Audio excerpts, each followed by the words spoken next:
Hey, what's up everybody? It's Isaac from Alchemy here with another episode of the Devlog. This week we're going to talk about some recent changes to the platform, including Quickstarts for your games, custom systems for your games, and some really cool new changes to Universe. Let's dive in. Alright, first up is Quick Start Games. We've added a new Create Game button to the homepage where you can quickly get started creating a game. You can also still create a game from your library. We'll click this one to get started here. There's a new Quick Start tab that shows you all of the modules for your currently selected system. So if you change to something like Pirate Borg, you'll only see modules that are compatible with the system that you've selected, the Pirate Borg module, and then beneath that you'll see modules that have been flagged as Systemless. So these are modules that can be used in any system, things like animated maps from JPEG. We're going to choose 5th edition and start a NovaRail game. So we'll name it NovaRail, and then we'll go through my modules to find the NovaRail module. And when you turn on a module, you'll see at the bottom that it shows you adding 14 scenes from one module. You could turn on multiple modules if you wanted to, and it'll mash all those together. So we could do the Lost Druid and NovaRail to get all 33 scenes from those modules, or we could just keep it simple with NovaRail. So clicking the button at the bottom will start that game and put all the scenes and handouts from that Universe module into the game automatically. So we've got our Chrysalia scene here with all of our story notes that were defined in that Universe module, as well as all of the handouts that were created for this Universe module. So we can go in and see this great map of Chrysalia and choose which of the players have access to that. And we have all of our scenes here for the whole NovaRail module all with one click. So super great way to get a quick start on a game. And you can do this with your own Universe modules as well, not just things purchased on the marketplace. So we think this will be a really great way to connect you with your content and get started much more quickly than before. All right, next up on the list for this week is custom game systems for your games. We've been calling this Systemless in the past, so if you've heard us talking about Systemless forever and ever and ever, it's finally here, but it's called Custom in the game system dropdown. So you may have noticed when I was creating that NovaRail game that there's a new option here in the systems, and that's custom. Clicking on this will give you a fillable field where you can type in whatever game system you'd like. We're going to go with a Merkborg game here. So let's do that. We're going to call it Skeletons and Stuff. Sounds cool. Just like with other systems, you can select these Systemless modules to use as quick starts. If they have any handouts or scenes available in them, they'll be ready to use. We're just going to stick with the default to keep it simple here. So we'll dive into that game now. Cool. We've got the dim light Alchemy default scene. Love this one. I'm going to invite my test account as a player in this game and then create a new character for him. And I grabbed a character from the Merkborg Scumbirther tool. I'm going to move this out of the way and copy it in here quickly. So I'm going to be playing Eldar. And his class, or concept as we call it to be a little more generic, is Esoteric Hermit. Very cool. I could add an avatar for him here if I wanted to. I'm just going to stick with our default. Okay, now we've got Eldar up and running. I'm going to edit his character sheet and start adding his ability scores. So under attributes, you can add generic numeric values that you can reference in actions. So I'm going to give him strength of +1,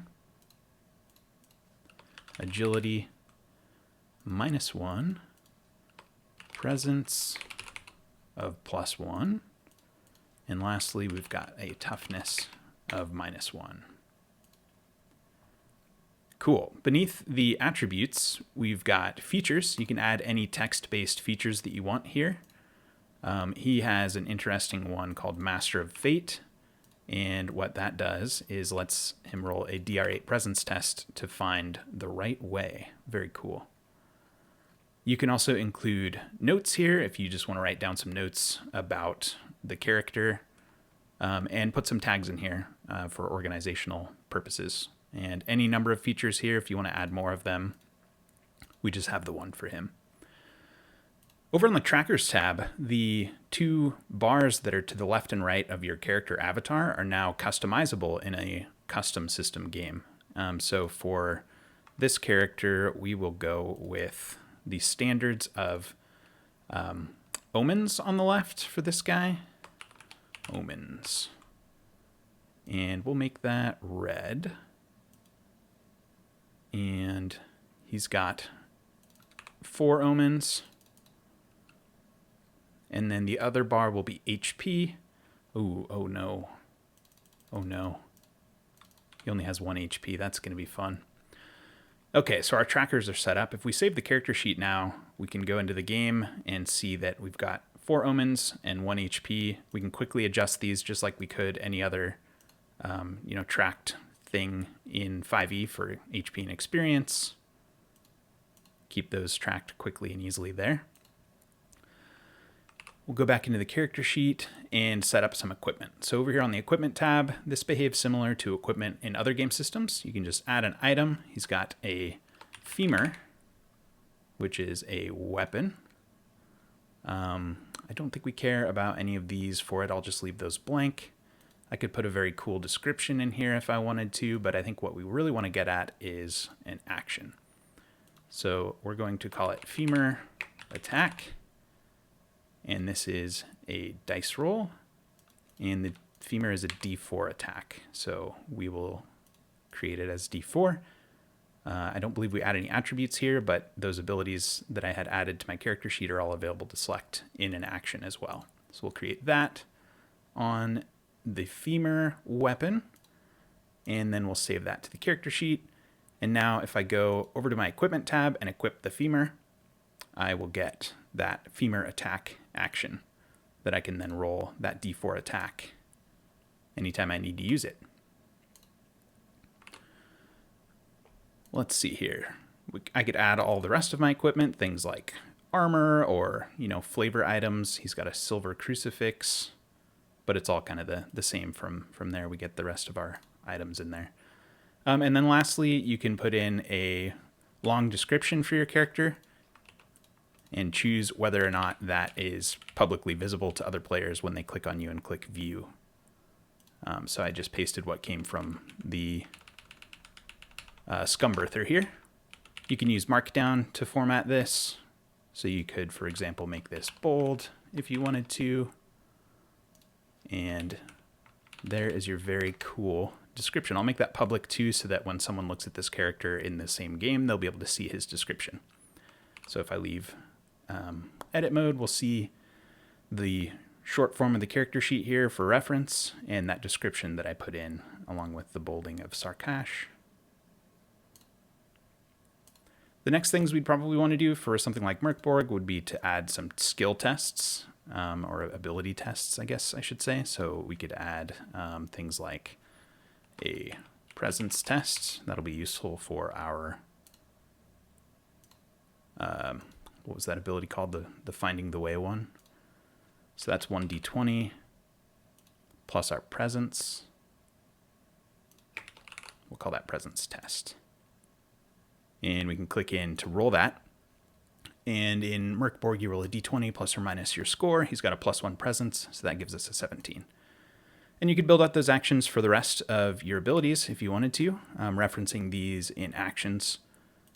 And that's, I think, a pretty good overview of what's there for Systemless today. You can do a lot of the things you'd expect. I think building out actions is probably the most interesting part of it.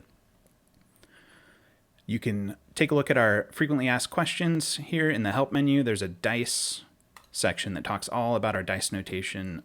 If you need to build really advanced stuff, you can get started there.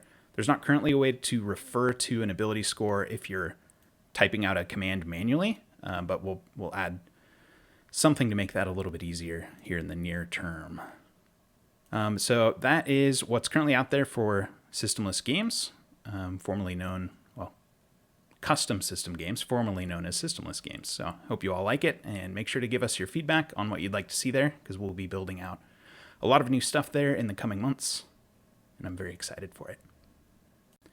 All right, next up, we've got a couple of new exciting things in Universe. Let's jump out of this game and go over to the content universes. And I'm going to go into a new test universe for this. I'm going to call it Devlog 1. and go on in there. All right, so assets is a new thing in universes. As of a few weeks ago, you can upload assets here, and now, as of this week, you can do that in multiple forms here. So you can select multiple things. I'm going to grab a couple of WebPs from here and upload both of those to this universe. So it changes to show you that those uploads are in progress, 1 out of 2. You can cancel that if you accidentally selected the wrong things. But once those are uploaded, we've got them. So we've got this cool picture of Glider from the Nova Rail and this map of Chrysalia, also from the Nova Rail. While you're in here, you can use this form to name the asset. So you could call this map of Chrysalia. You could give the artist some credit. I believe this one's by Daniel Hassenbos. Sorry if I messed up the pronunciation, Daniel. And paste a link to their website if you want that to be, fully credited and everything. So you can upload multiple things at a time now, and you can also control their membership within modules. So I've got one untitled module here. I'm going to create another module. We'll call it module 2. And it's currently empty. But I can take those assets that I just uploaded and add them to that module as well. So if I wanted the map of Chrysalia in that second module, sorry, I should have used box art here. I can turn that on here as well. And now the map of Chrysalia is in untitled module, and it's also in module 2. Little organizational improvement there that should be a big help for our internal team, but also for all of you building out super cool universes today. That is also available for handouts. So if you create a handout, like say, for example, I wanted to create a map of Chrysalia handout, I could choose that asset that I uploaded to my universe and choose to open that in full screen and save it. And now we've got a handout that will be added to any games. That's in module 2. Oops, I wanted that to be in module 1. So I can go in here and edit this guy, add to module, and turn on that untitled module 1. And now that handout's available in that as well. And that's how you remove things from a module. You click through, you go to add to module, and then you can turn it off on module 2 or on module 1. And now it's only available in one of them and not the other. So some nice organizational improvements in Universe this week. All right, last up for this week is a big change to the library. So if you're a big fan of the library tab, pay attention. We found that library assets were in conflict with universes. Very confusing, like when do you put something in your assets? When do you put them in a universe? And we think that the answer to that question is never put them in your library. In fact, we shouldn't even have the library assets anymore. All that stuff should just be going into universes where you can easily pull those into games, keep them organized, and do all the cool stuff that Universe lets you do. So to that end, we are sunsetting the books and assets tabs in the library. Effective immediately, these can no longer be added to. So you can't upload any books or assets. If you're on a brand new account, you won't have these tabs at all. But for folks who have been around for a while and have books and assets that they've uploaded, you can still take a look at those, download anything you've put here. There's a download button on all of these now. You can get your PDFs back out for safekeeping. But we will be removing these tabs on February 1st. And there's a nice big message here that you can refer to if you want to get all the details again in the future. But the reasons for this mostly are the confusion between Universe with all of its assets that we've added, all the tools that we've built in there. There's a lot of confusion around what you use when, and we think that the Assets tab in Library is just duplicative and confusing, and everything should go into a universe. That's a big part of it for us. We also have some problems with our PDF reader. It's pretty clunky, right? Like you just kind of go through one page at a time. And there's bandwidth considerations here. We're storing and moving big files around to give you kind of a subpar experience in the app when you could just as easily be popping this open in another window to take a look at it in something like a bona fide PDF reader app that's much more searchable and usable. So books are going away, but you can download anything you've put in there in the past. On February 1st, these tabs will be gone and you won't be able to access these anymore. So take advantage of this next month-ish of time. Sometime in January, come in here, get your stuff that you care about from books and assets, throw it into a universe for assets anyway. And you'll be able to use all the cool stuff that's in universe. All right, that is your update for this week. Let's talk about what's coming next. Next up, we have a really exciting new feature coming to Universe. You'll be able to upload your own motion overlays to put on top of your scenes. Things that we have in there like dust and campfire effects. These guys. So you can set, let's give this one fog. Ooh, cool. So we're going to be adding a lot more of these in Alchemy soon. And the way that we're doing that is kind of opening it up for you to do it as well. So you'll be able to upload your own motion overlays and put them in a universe in the Assets tab and make them available to this dropdown when you're selecting that motion effect here. And like I said, we'll be putting out a bunch of our own as well. So be on the lookout for cool new motion effects very soon. Another big one that we'll be working on is those trackers that you saw in this Systemless game. We'll be adding a whole new panel down here for managing multiple trackers. So right now you have these two that are kind of your primary front and center trackers, but there's often a need for more trackers in many games. So we'll be adding the ability to create a long list of trackers here where you'll be able to manage the bars here, and then you'll also be able to visualize them as pips and control how many pips are checked. A big, long, customizable list of trackers we think will be really great for any games that you're playing. And there's a bunch more cool Systemless or custom system games things coming. We're going to be bringing that into the universe land in the next week or two, so that you'll be able to create pre-mades and NPCs and items for your custom system games. Pull those in via the Quickstarts to get started on a game with all that stuff ready to rock without having to build it out inside the game experience every time you want to run, a Merc board game or whatever it is. So we think that'll be a very cool way to improve that flow. And then we have just a bunch more odds and ends. We're going to be making some improvements to Universe in terms of performance and lots of other little bug fixes and things like that. All right, time for a new segment. We're going into some Q&A. So there's a new Google form available that you can use to submit questions that I'll answer on devlog videos in the future. The link for that is down below in the description. So head on down to the video description and you'll find that to submit your questions. This week we've got a question from Rojar. Will we have access to the famous list in the future? If you've spent any time on our Discord, people will come up with a bug or a feature request, and we'll often respond with, oh yeah, that's on the list. But as of today, that list isn't available anywhere. So what Rajar is wondering is if that list will be available in the future. Yes, it will. So we're actually working on that actively right now. We're using a project management tool called ClickUp internally. We use it to track all of our projects, moving tasks along day to day in the development team.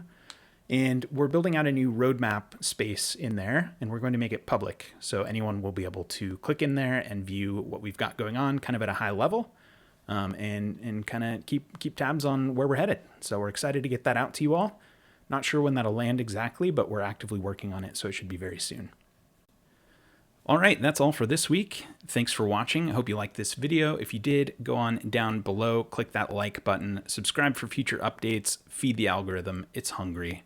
We'll be releasing this pretty regularly. I think we're going to do the next episode here in 2 weeks from today, so you can expect this to come out about twice a month, Fridays around 3 p.m. Thanks for watching.